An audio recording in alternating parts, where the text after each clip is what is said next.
So my name is DeMarco White, and I'm the Institutional Partnerships Manager with the House of Blues Music Forward Foundation. I'm going to allow our panelists today to introduce themselves. Erin, how about we start with you? Sure. Hi, everyone. Thank you once again for joining. My name is Erin Haywood. I am the founder of Powered by Purpose, which is a career coaching service for diverse professionals looking to unlock their purpose and level up in their careers. Prior to that, I worked for JobWell, which is a career development platform for underrepresented professionals. And so I'm really excited to be here with all of you. Awesome. Debra? Hi. Nice to see everybody.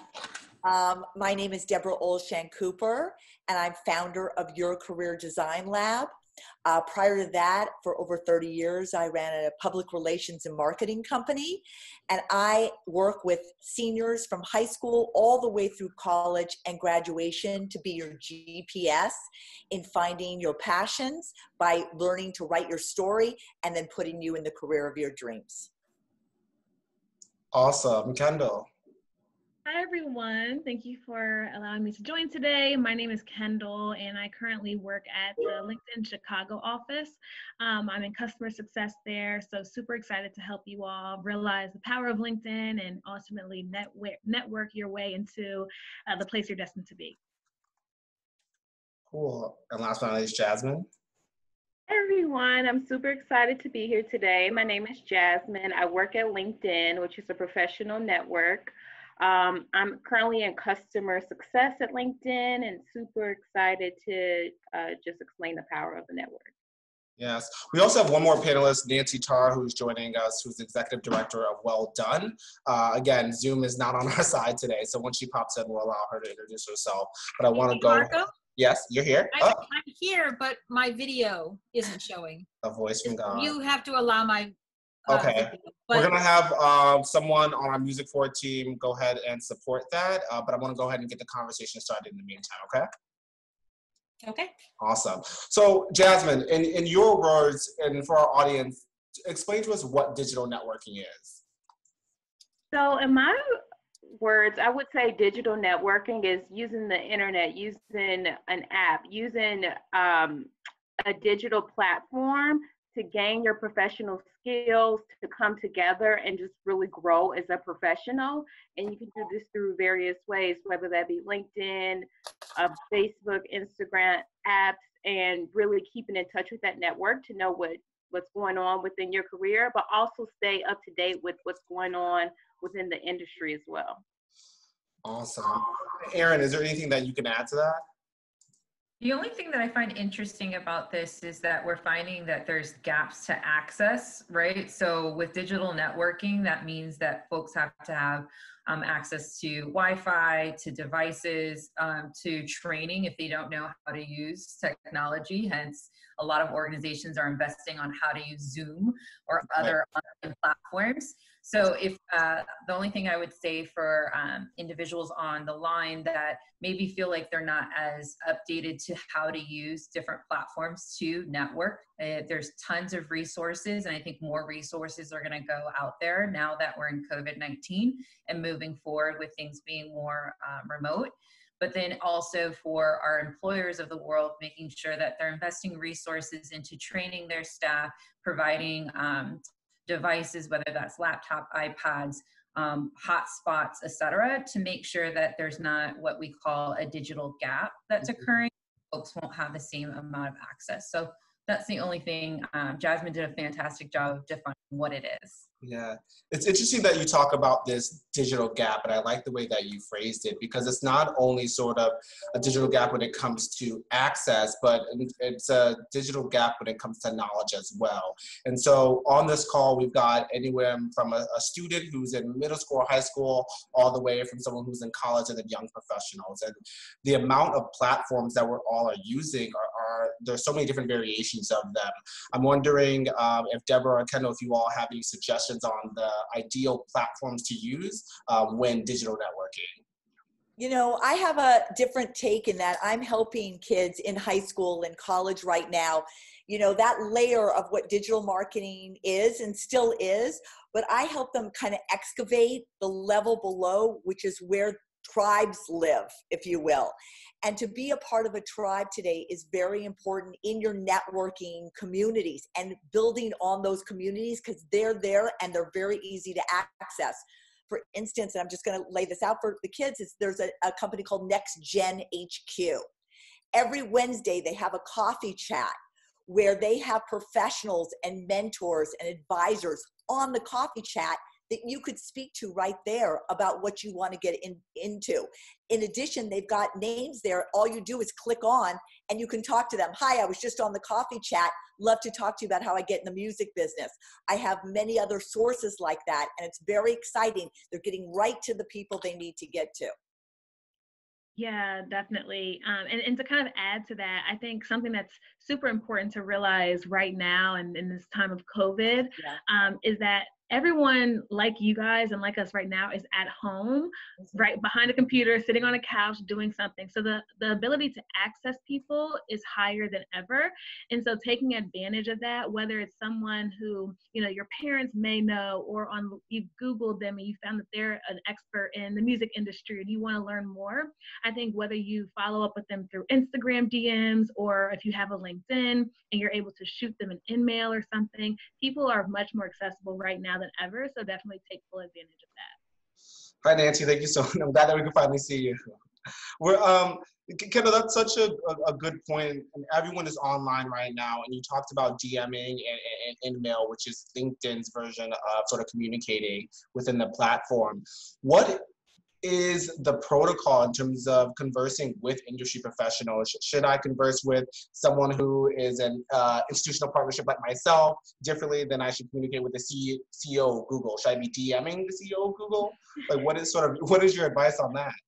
Right, for sure. I think it's definitely about knowing your audience. And so if you're on a platform like LinkedIn, you're gonna be able to access the CEO of this company, or, you know, the director, vice president here. I think it's really important to, one, always be authentic, but two, understand how you can convey a professional presence and a presence of eagerness to learn or to understand more about what they're doing. And I think if you always come at it from a perspective of, you know, here's what I'm looking to gain, but here's something I can also give you, or I would love to, you know, take part in some of your projects, or if you have any extra work or something like that, that could be very valuable as well. You know, and can I just add to that, because that is a really good point with the young adults and kids that I'm working with. It's really like with the 2 million people that are graduating right now, albeit not with their friends and family, but at home.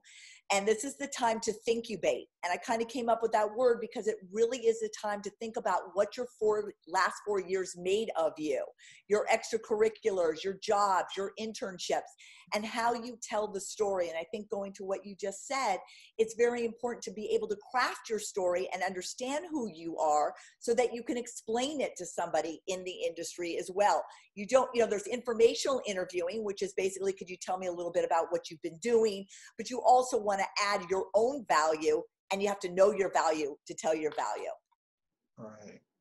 Nancy, you come from an interesting sort of avenue in this, because with Well Done, you're working to place prospective interns into music companies. So when you're coaching them and they're building sort of these online platforms, whether it's social media or LinkedIn, what are you encouraging them to put on these platforms? Well, I think it's important, you know, I like what Debra said about, you know, crafting the story. We suggest too that they develop their elevator pitch so that they can, you know, tell me about yourself is the question. And then within 30 seconds to a minute, they need to really hone in on whatever that answer is. But they also have to focus it in on that company for where they are applying. So we all have sort of multiple versions of ourselves depending upon which community that we're in. But I think that for college students transitioning from college to industry, they have to let go of some of that more casual speak that they might have, especially when they're writing, because we are in this new digital world. We are face-to-face, but for the most part, our first introduction is in 140 characters. So, you know, clean up some of your social media, make it more professional, and do some role playing with a college professor. We do a lot of role playing. So I took 40 students to NAM, DeMarco, that's where we met up before.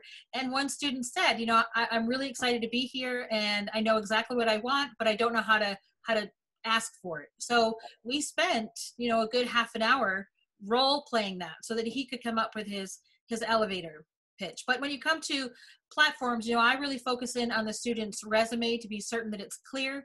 You only have about 30 seconds for a recruiter to look at that resume. We put the top most interesting point of each job in the first line also. I want them to present themselves as best they can on paper. Yes.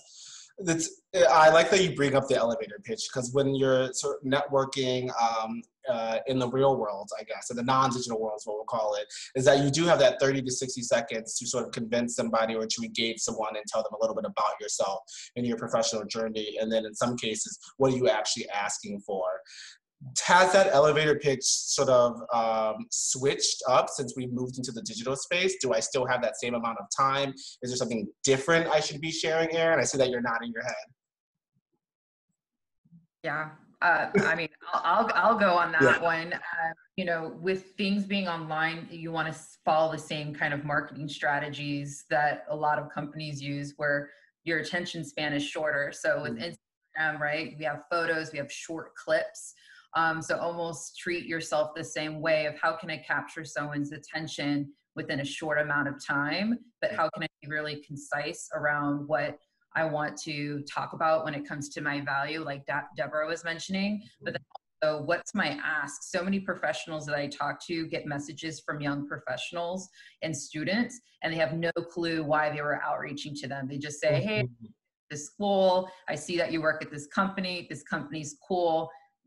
Thanks, and the professional has no clue what they're supposed to respond and how they're supposed to support them. So I think really short, concise, but dynamic messaging, and a lot of resources are out there in regards to how to shorten and make compelling stories when you're connecting with people online.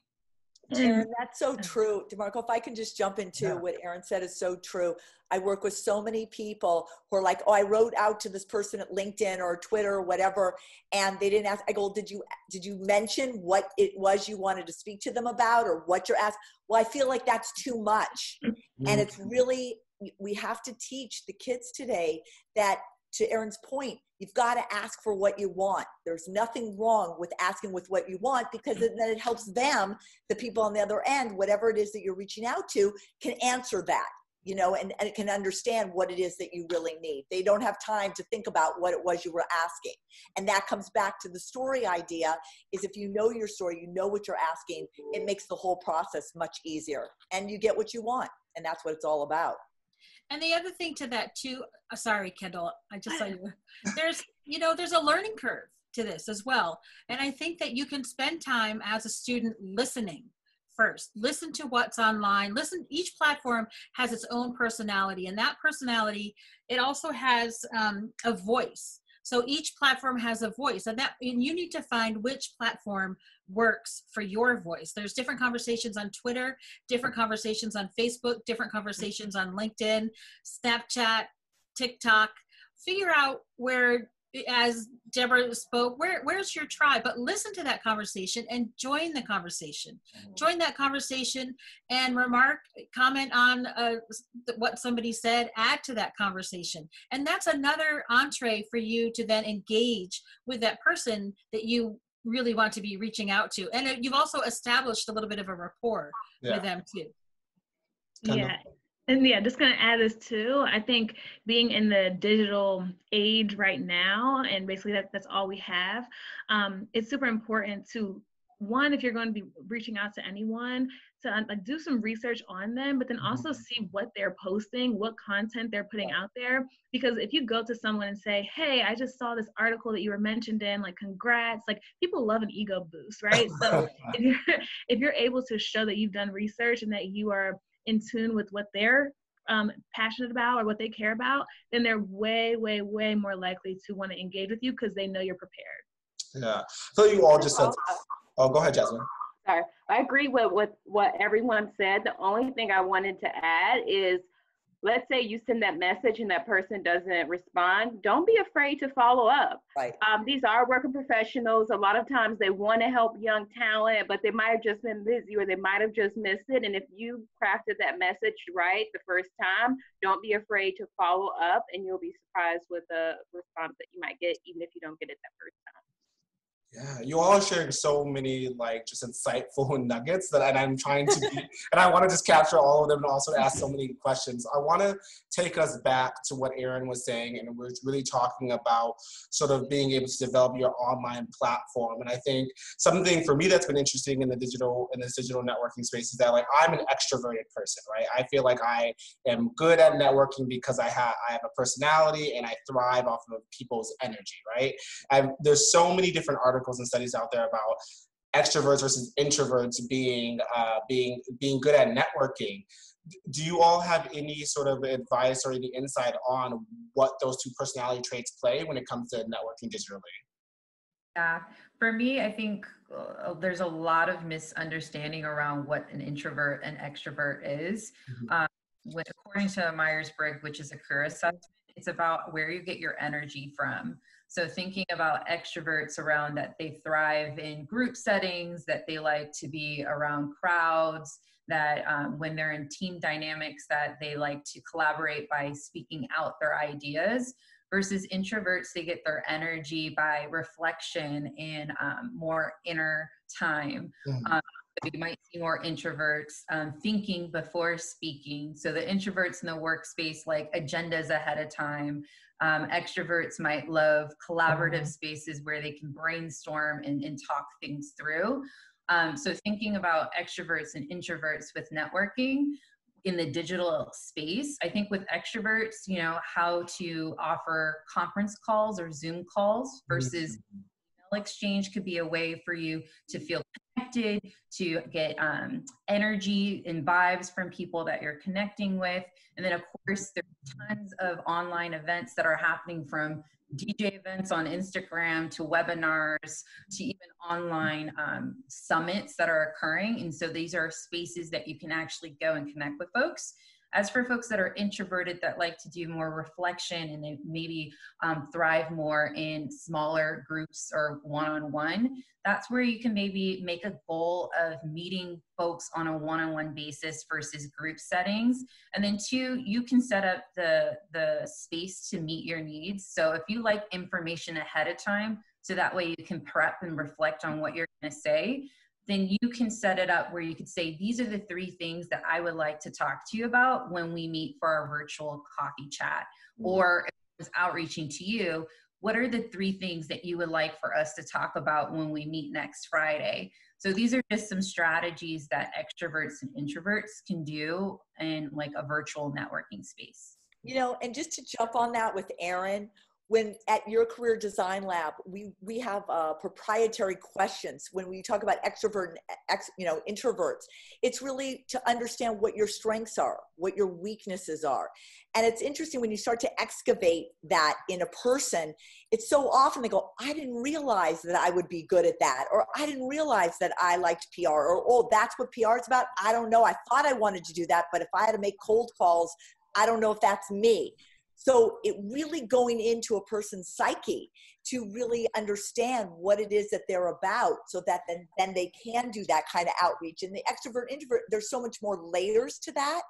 And by asking those specific questions and what in that background made them, again, I go back to who they were, makes the process so much easier, whether it's online, whether it's in a coffee chat, so that you can bring that forth and then reiterate that in for digital marketing as well. Go ahead, Nancy. I want to add, I'm not sure who said it here today, but you talked about a person learning their value. And I think that too, I have students who are introverts and students who are extroverts. And for a student who's an introvert, helping them realize that what their value is and where their interests lie, sort of what you were saying, Debra. And what I found that how I can best help a student is to be the link between them, between the introvert and maybe the mentor whom they want to speak with, and connect them both and stay there with the introvert and the mentor to facilitate a conversation a little bit so that that introvert gains that trust in themselves and the confidence that they're okay having that conversation. I actually did that with a student, and afterwards she said, wow, I had no idea it was so easy. Thank you for being there. I was a little bit of an emotional crutch, but it pushed her into a situation that she wasn't sure if she could handle. We did it together, and hopefully she has that internship now. You know what? That's the thing, and that's exactly what we say. We're like the kids' GPS. Everybody knows how to get to their destination. But when you got that GPS on it saying turn right, turn left, it's at the corner thing, it just helps you get there safer, quicker, and just the knowledge that you are going to get there. And that's exactly what we do at Your Career Design Lab, like what you were saying. Everybody needs that today. We use it every day. Why not in digital marketing or trying to find our passions? Right. And there's this idea that when you're networking, you have to really know what you want, right? I think the common theme in everyone's answers has been, what is the ask? We are conversing, and I know what you do, you know what I do, but how can I help you, right? I think, Jasmine, as you and I were talking last week about, like, people want to help other people, just tell me how to do it. A huge fear that I hear when I'm working with young professionals is that we talked about value. I don't feel like I have something to actually offer. So I'm networking on LinkedIn, on these other platforms, but I have limited experience. I don't have a network to be able to share with them. Why am I networking? Debra, I see you shaking your head. Yeah, no, I have a great thing on this. I've been working with these kids, right? And literally they were ready for their $65,000 a year job in the music business, and then COVID happened. Yeah. And what I've been able to do through my network, a person was doing something about the elderly in New York and the surrounding boroughs, of how we help the elderly during this COVID crisis. So my kids who are into digital marketing, who maybe have done some copywriting or whatever, band together to work on this project. So now on their resume, the first thing on there will be this COVID-19, what they did to change the world. You know what?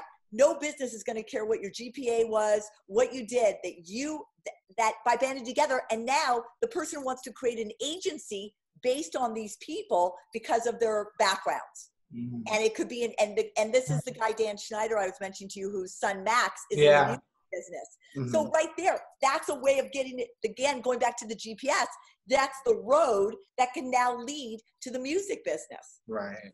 And it was so exciting to find those avenues, those journeys that maybe not be literal, but that are different ways to get to where you want to go.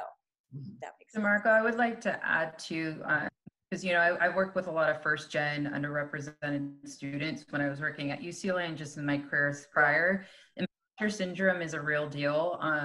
And so this idea that I'm not worthy enough or that I'm not qualified enough, maybe just because of the messages and images that society puts on us.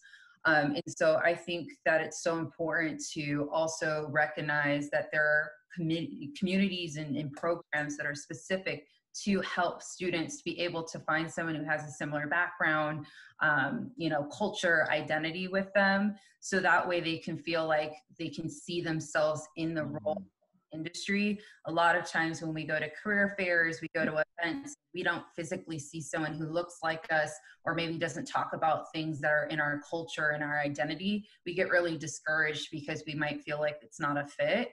Yeah.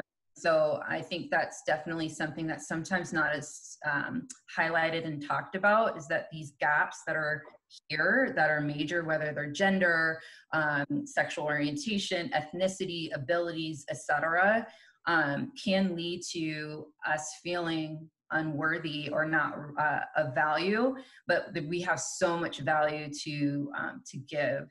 And I think with a great platform like LinkedIn and organizations that Nancy works for, that's where, these gaps start to close, because you're allowing for people to have this access that maybe necessarily they didn't have if they didn't have someone in their family who works in the music industry that's giving them an internship because, their mom or dad or aunt is the manager for X, Y, and Z. I think it's really important to bring that into the dialogue as well. Yes. First of all, Erin, thank you so much for bringing it. I appreciate you so much. Jasmine, I want, because Jasmine and I actually just had this conversation last week about sort of what does diversity look like in the networking space, and feeling comfortable to be vulnerable and to be able to say what you need to say. Jasmine, being a part of the LinkedIn platform, can you share with our audience today sort of what companies and what LinkedIn are looking at to be able to hire diverse audiences, or applicants, I should say? Yeah, so two things. Just following up on what Erin said, like I definitely identify that. I'm a first generation college student, so when I first went into my career, and I'll just say like going into LinkedIn, typically everyone's a referral into LinkedIn or they came from some program, but I just so happened to get an email to go there. And I literally had no one in my network to help me with the interview, so I had done like a ton of research. And I ended up getting the job. But when I went into LinkedIn and I got the job, it was only two women of color in the department. And one girl was a graduate of Stanford. So at one point, I'm like, how did I get in here? But as I progressed through my career, I started to truly understand my value of how much I bring to the table and how hard I work. So it's this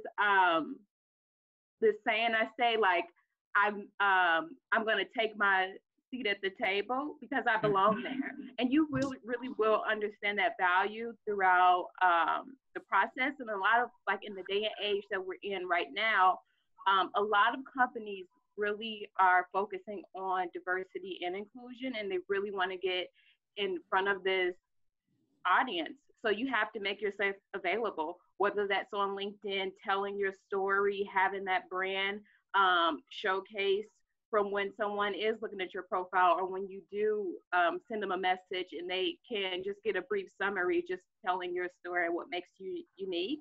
And then even doing a little bit of research. If you have an ideal company that you want to work for, just do some research. Go to the website, look at their LinkedIn profile. If you see on their careers page, they've highlighted diversity.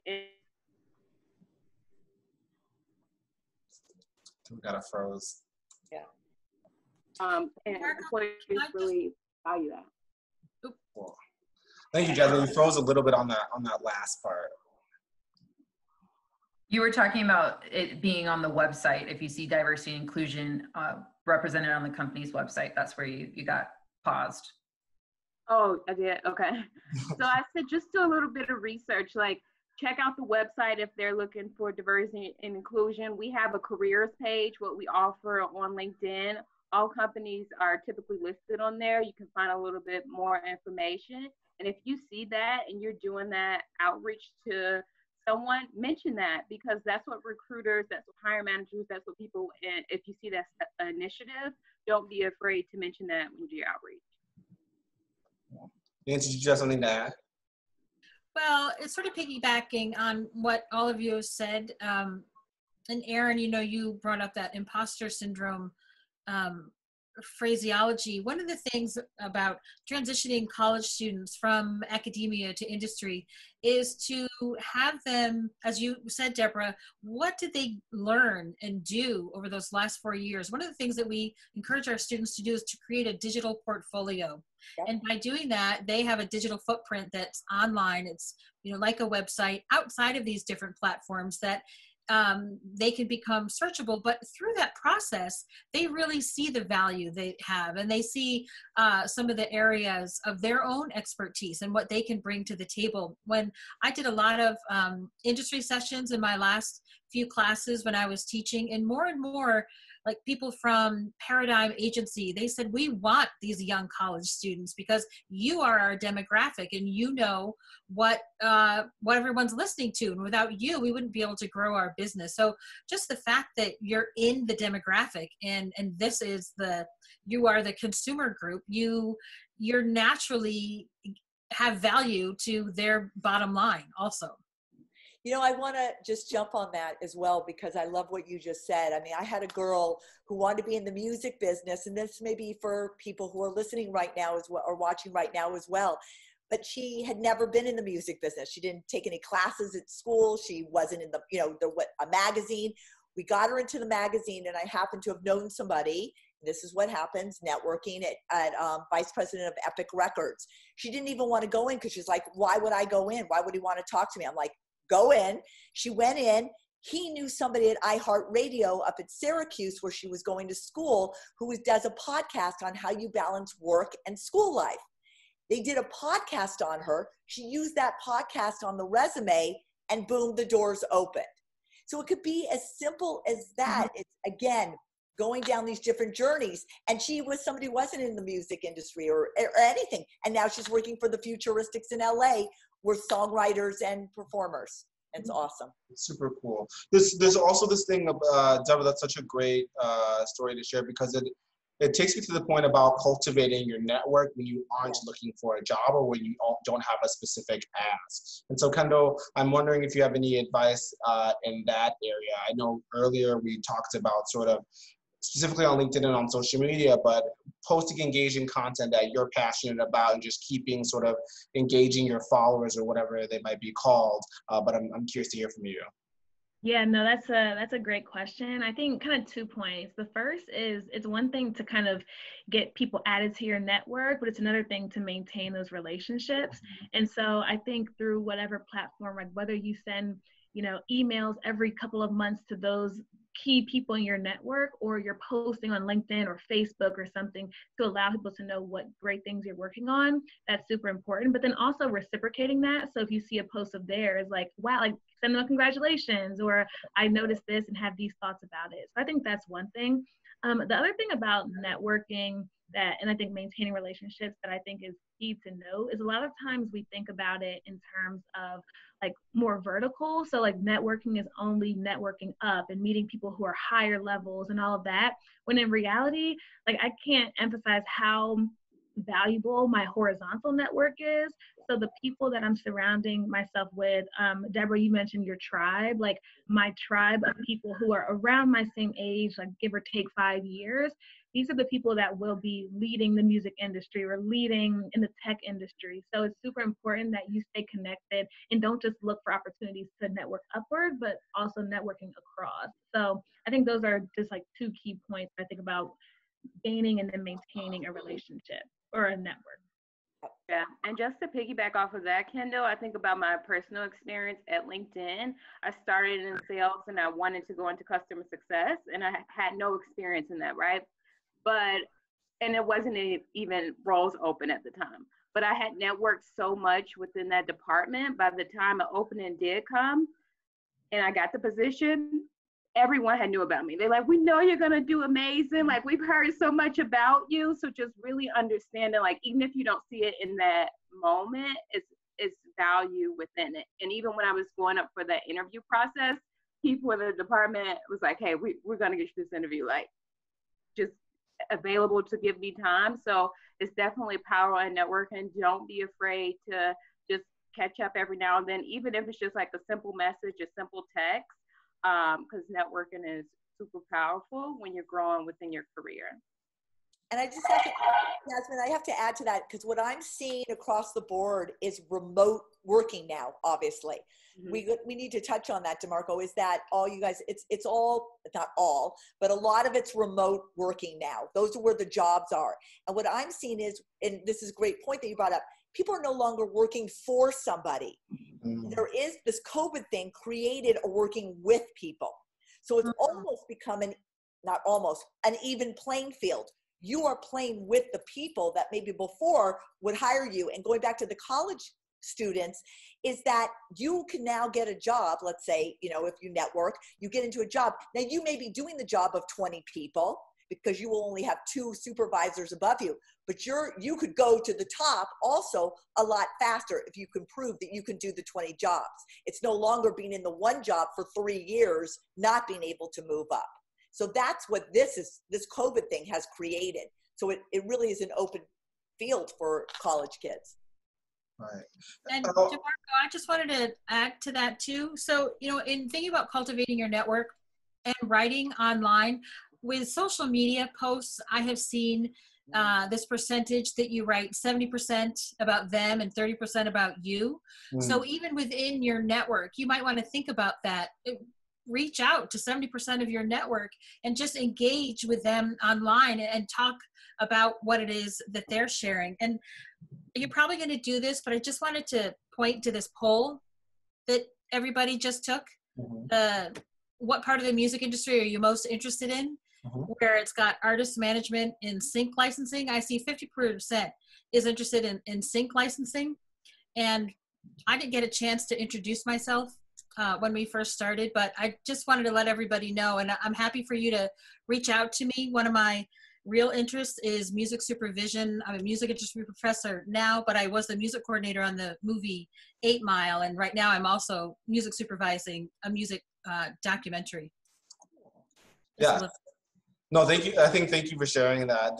I mean, it's important to know, even in these digital spaces when we're doing a panel on digital networking, like we're in a space where everyone is here to help each other out. And so for our audience members out there today, taking the time to do your research on who's on our panel, as well as filling out information after we close the panel so that you can receive panelist information as well as more opportunities from Music Forward, so that you can continue not only to grow your career, but also growing your skill set. I think a part of networking too is growing your own skill set. So being in a room, or Debra, like you're saying, helping out on a project, you might not want to work for that company. You might not want to work for that person, but you want to obtain, be able to acquire the skills that opportunity lends itself. Erin, I want to respectfully call you out on something. So I think that we talk about presenting ourselves online, and LinkedIn is sort of we talk about LinkedIn as being the professional office, right? Some say Twitter is like a cocktail hour, Facebook's the family living room, and Lord knows what Instagram is. I think that's the club. I feel like you've done such a really good job, and I know this because we worked together 4 or 5 years ago, and did a really good job at sort of being able to cross promote yourself across all these platforms, but being able to sort of say, hey, I'm Erin Haywood, but also I'm a businesswoman and an entrepreneur. So talk to us about sort of how you were able to navigate that and some strategies around it. To be honest with you, when I started my own business, because my background's in education and counseling, so my master's degree is in school counseling. I was going to be a school counselor in high school, and I'm first gen 2, and I was like, I need multiple streams of income. I'm tired of this education paycheck, living paycheck to paycheck, being broke, and we talk about being broke for so long. And so when I got into the entrepreneur lane, I had to do a lot of YouTube, self-learning, networking, asking folks that had successful businesses how they were able to do it.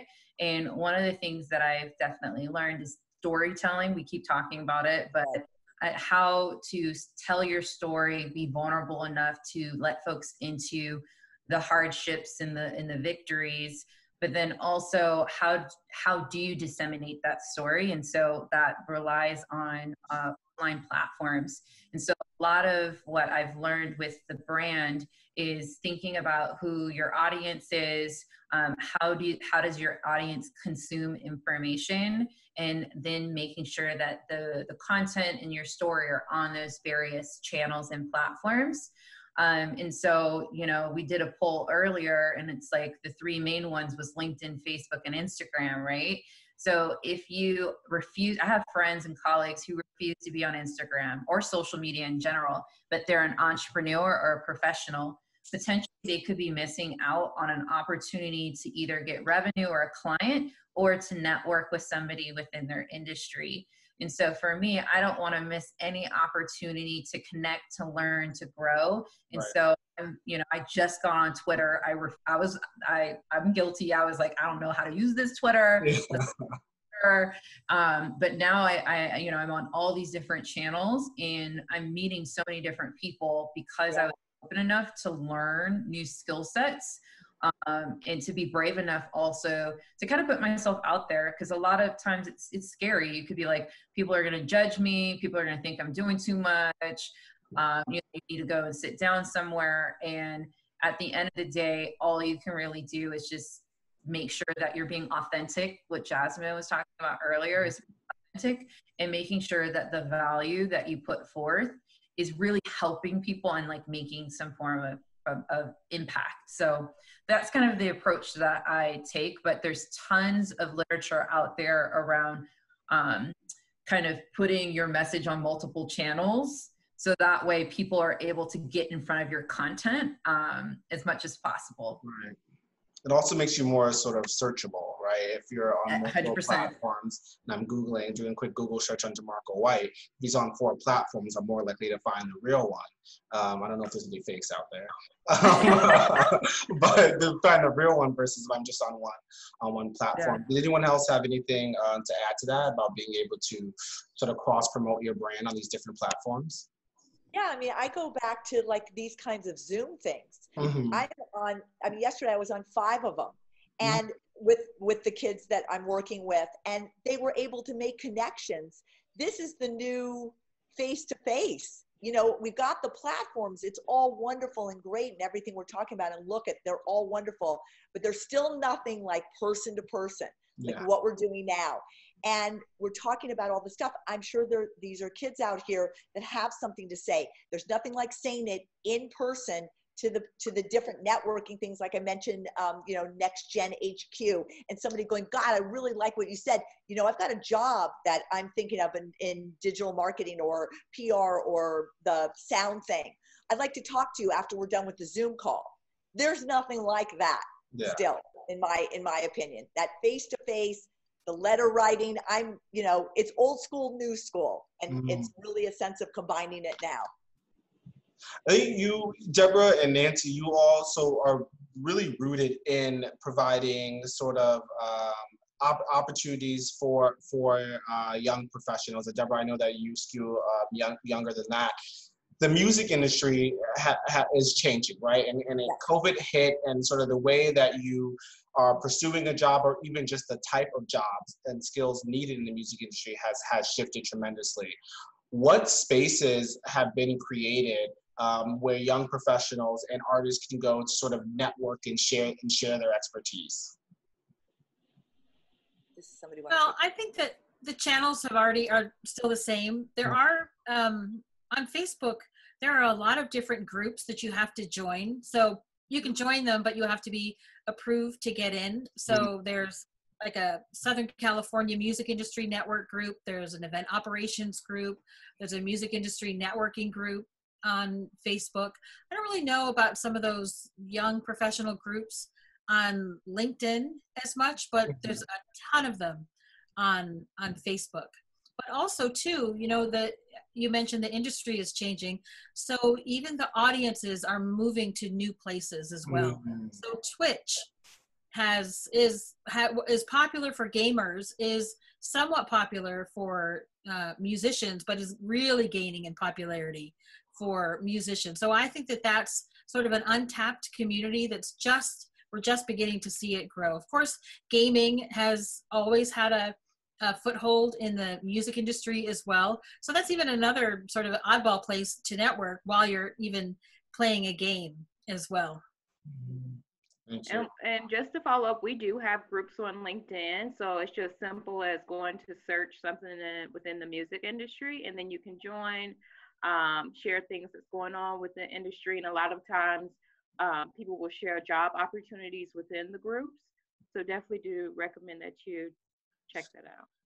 Yeah, and one thing to add, DeMarco, like Lil Nas X, how he beat to his song. And so a lot of platforms where artists are selling their beats or they're selling tracks, the way you can also, and two, just like blog sites, I'm a fan of doing what I call like fangirling, where it's just like, I'm going to be a fan. Like if I love an article and I know the author, I'm going to stalk them on LinkedIn, Instagram, and then I'm going to say, I loved your article. So the same if someone made a beat or did a remix or released something. So I say for young folks, like, do not be afraid to outreach to your peers or folks that are in the industry. And if you enjoyed some of their content, that's a great way to network or collab. So that's another way for you to meet folks within the industry. Erin, I see that I do the same thing. I was just going to quickly say this, Debra, but oftentimes on those blog articles, beyond the social media profiles is their email, because I do the same thing. I write to them, I really like it, and then they write you back, and you're, wow, I can't believe they wrote me back. So go ahead, Debra, sorry. Oh, no, exactly. I'm going on the fangirl thing. I did it. Sasha Sloan about like a month ago had like an online, all the musicians. Right. I'm sure all of you have watched this. They were all doing like at-home things. Sting did it, Bruce Springsteen and Sasha Sloan. And I had just seen her in New York when we were alive and well. And so I go, I saw you in New York, and she wrote me back. And we've actually had like a little thing going back and forth. And also when they're doing the Facebook Live thing, sometimes I'll just press who's like talking to her. Yeah. And you could find music industry people that way.